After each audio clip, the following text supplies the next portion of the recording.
Namaste, Namaskaram, and welcome back to Infinite Abundance. Today, we are beginning something very special, a deeper exploration into Hindu rituals and practices. These are things many of us have seen since childhood. We chant Om, we draw the swastika, we ring a bell in temples, we revere the cow, we offer water to the sun, we worship trees. But have we ever paused and asked, why?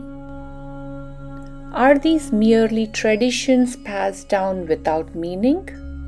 Or are they encoded with layers of philosophy, psychology, ecology, and cosmic symbolism? Today, we begin uncovering that depth.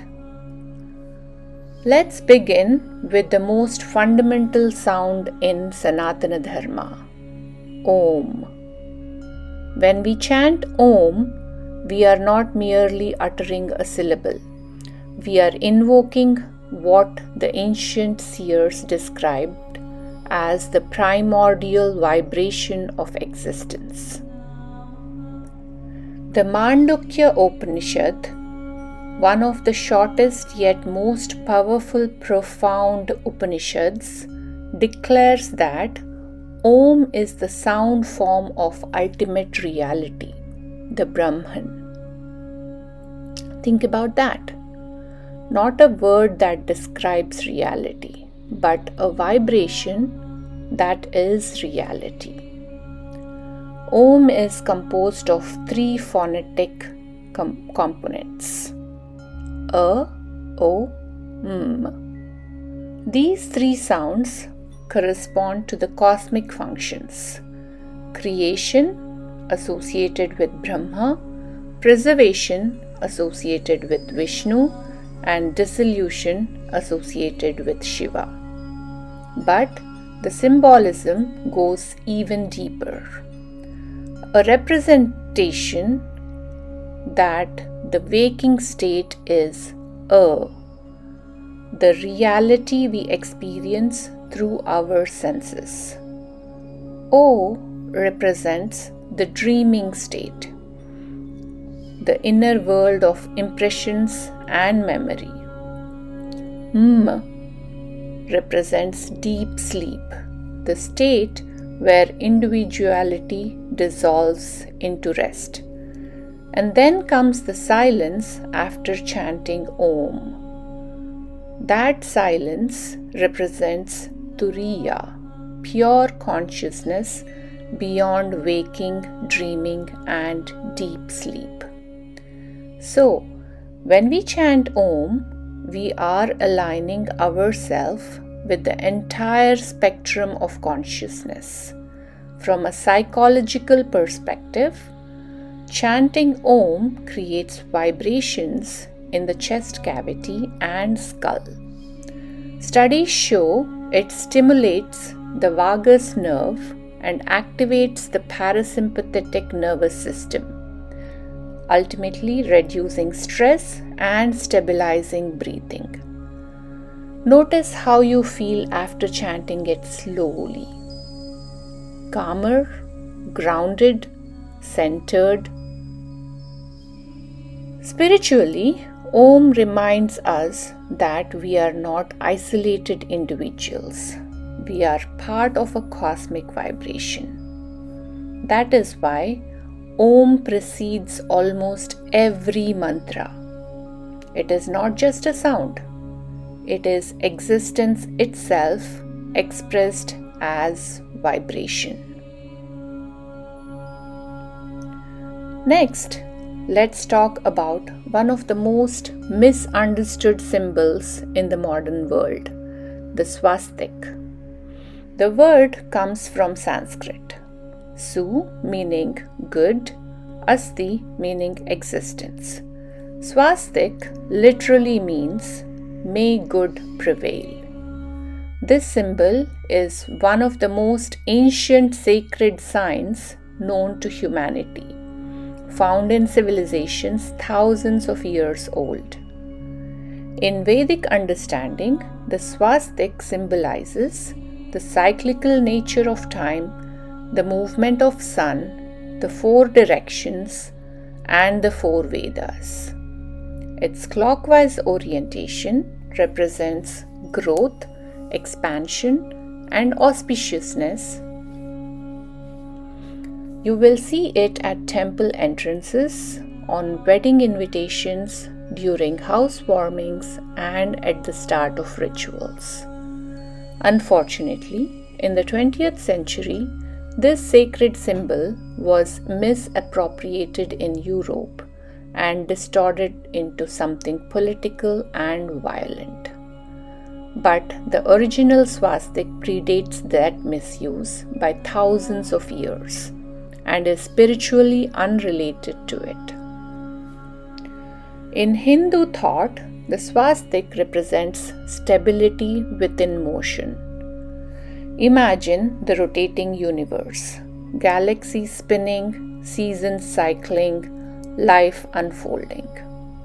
Birth, growth, decay, renewal. The swastik reminds us that existence is not linear, it is cyclical. It is not a symbol of ideology, it is a symbol of cosmic harmony. Now let's look into why we ring a bell in a temple. Have you ever noticed what you instinctively do when entering a Hindu temple? You ring the bell. But why? Traditionally, temple bells are designed so that their sound resonates for several seconds. The vibration spreads in waves, filling the space. From a scientific perspective, such sustained sound vibrations can clear mental chatter, synchronize brain hemispheres, bring attention to the present moment, and spiritually, ringing the bell signifies something profound. It means I am leaving behind worldly distractions and entering sacred space. In Agamic temple traditions, it is believed the sound invites divine energies and drives away negative vibrations. Sound plays a central role in Hindu worship. Creation itself begins with sound, Om. So, ringing the bell is symbolic of re-entering cosmic harmony. It marks a transition from ordinary awareness to sacred awareness. It is a psychological reset, a declaration that this moment is different. This space is different. I am now present. Why do we revere the cow? Few topics generate as much curiosity as the reverence of the cow in Sanatana Dharma. To understand this, we must travel back to Vedic civilization, an agrarian society. In that world, cows were not symbolic, they were survival. They provided milk for nourishment, ghee for rituals and cooking, dung for fuel fertilizers, urine for medicinal applications, agriculture support for farming. In the Rig Veda, cows are described as wealth, but over time, this economic importance transformed into something deeper, gratitude. The cow became symbolic of nurturing motherhood, Gaumata. It consumes simple grass yet produces nourishing milk. It gives more than it takes. Spiritually, the cow represents selfless giving. So, reverence is not blind worship. It is civilizational gratitude encoded into ritual. Over centuries, ecology became symbolism, and symbolism became sacred.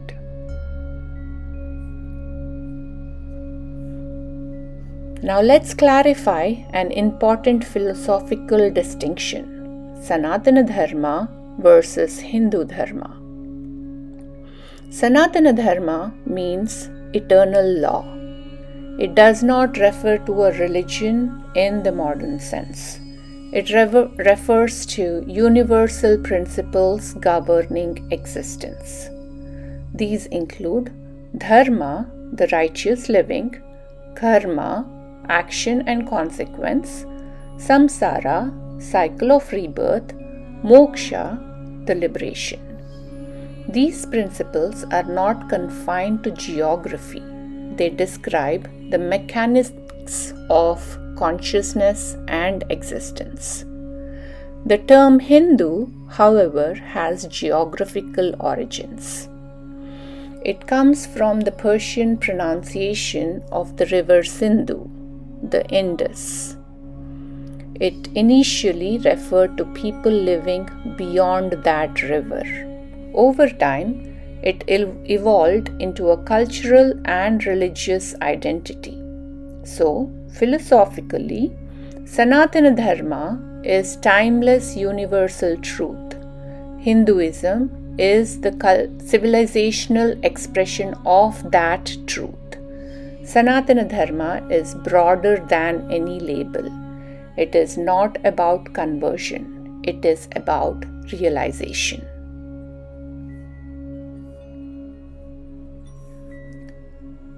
Why is water offered to Surya Bhagavan? Every morning, across India, people stand facing the rising sun and offer water. Why? Surya, the sun god, is the most visible deity. Without the sun, life cannot exist. Offering water to sunrise operates on multiple levels. Physically, morning sunlight regulates circadian rhythm. The thin stream of water acts like a prism, softening the intensity of rays as you gaze towards the sun. Symbolically, it is an act of gratitude. In Aditya Hridayam, Surya is praised as the source of vitality, health, and strength. When offering water, the devotee cultivates discipline, waking early, standing in silence, acknowledging dependence on cosmic forces. It is a daily reminder we are sustained by something far greater than ourselves. Finally, let's talk about the peepal tree. It is sacred across traditions, associated with Lord Vishnu in Hinduism. It is under a peepal tree that Buddha attained enlightenment. In the Upanishads and the Bhagavad Gita, the universe is described as an inverted cosmic tree, roots above, branches below. The peepal embodies this metaphor. Its roots represent the unseen, the spiritual realm. The peepal embodies this metaphor. Its roots represent the unseen, the spiritual realm. Its trunk represents the material world. Its constantly trembling leaves represents change. Ecologically, the peepal provides dense shade and supports biodiversity. It sustains life quietly. In ancient times, reverence ensured protection. By calling it sacred, society ensured it would never be cut down carelessly. spiritual symbolism became environmental conservation. When we look at Hindu rituals, superficially, they may appear repetitive or symbolic without context. But when we look deeper, we find psychology, ecology, cosmology, consciousness, and conscious science. Ritual in Sanatana Dharma is not a blind practice. It is embodied philosophy.